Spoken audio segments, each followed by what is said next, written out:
Comment se forme le goût? En fait, il se forme pas, il se développe.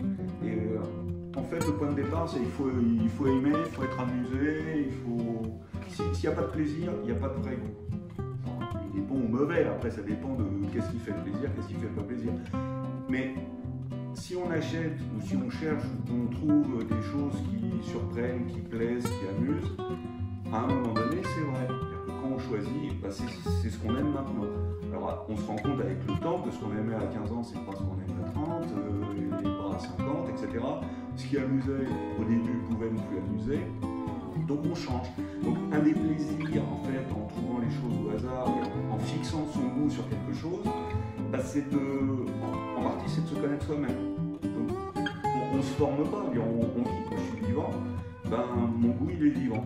Puis parfois il meurt, quelque chose ne me plaît plus, c'est une partie de moi-même qui a changé, c'est une peau morte. Et alors une partie de la collection, là c'est un peu toujours les choses que j'aime, qui m'amusent maintenant.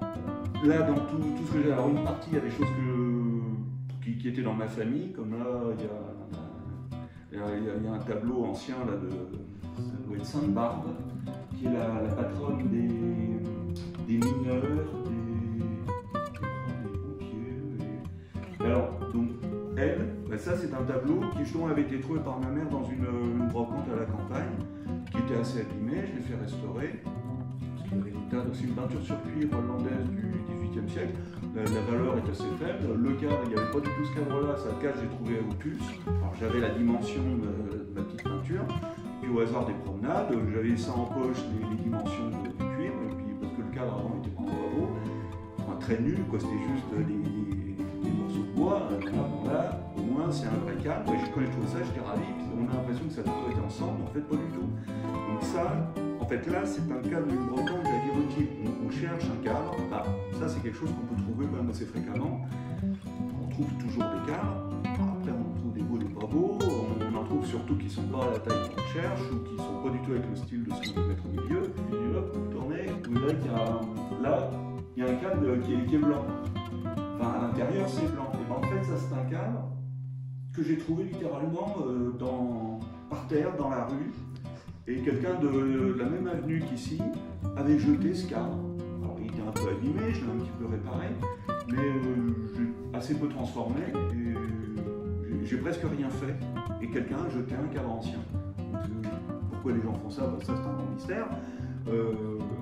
Il y a, alors, dans tout ce que j'ai trouvé, alors il y a des choses dont j'ai hérité, des petits objets, des bouteilles historiés, c'est-à-dire représentant des personnages. Alors ça, je pense que c'est fin 19e ou début 20e.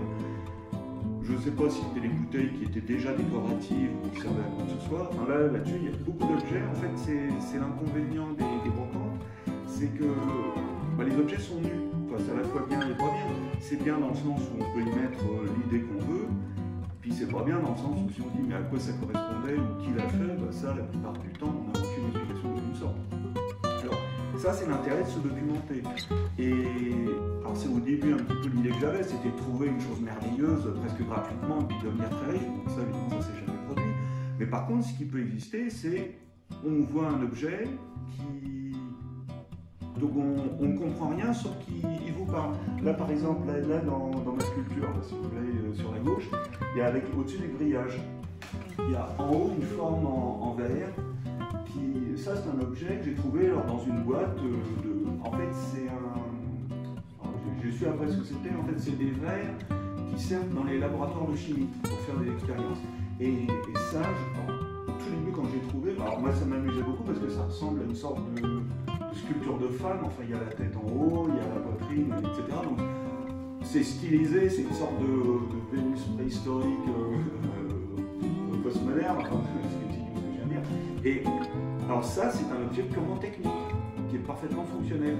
Je pense, alors après, je pense que ça doit servir pour les fermentations, comme la bière, etc., pour conserver l'air et permettre quand même la sortie des gaz, ou empêcher qu'un gaz rentre. Donc ça, c'est l'archétype du travail, entre guillemets, de la recherche d'objets dans les brocantes. C'est quelque chose qui a un but, une utilité, c'est un objet de laboratoire, mais qui a une forme en elle-même qui est franchement amusante et merveilleuse. C'était pas du tout l'objectif. Ceux qui ont fait ça, ils n'ont pas imaginé qu'ils faisaient une œuvre d'art, bien entendu. Ben, moi, je le vois vraiment comme une œuvre d'art. Ça vaut largement une sculpture d'art moderne. Ben, c'est une sculpture d'art moderne.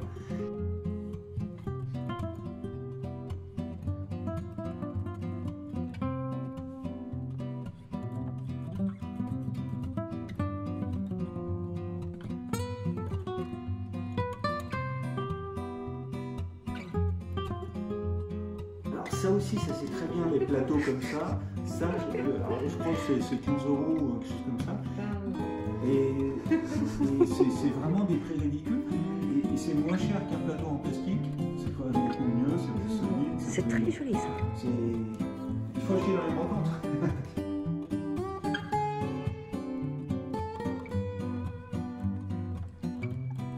Alors donc, c'est un miroir qui est du XVIIe siècle, je pense. Style peut-être Louis XIV ou Régence, je ne suis pas sûr, mais peut-être. En tout cas, il est ancien parce que le dos est parqueté. Je ne vais pas vous montrer parce que c'est un peu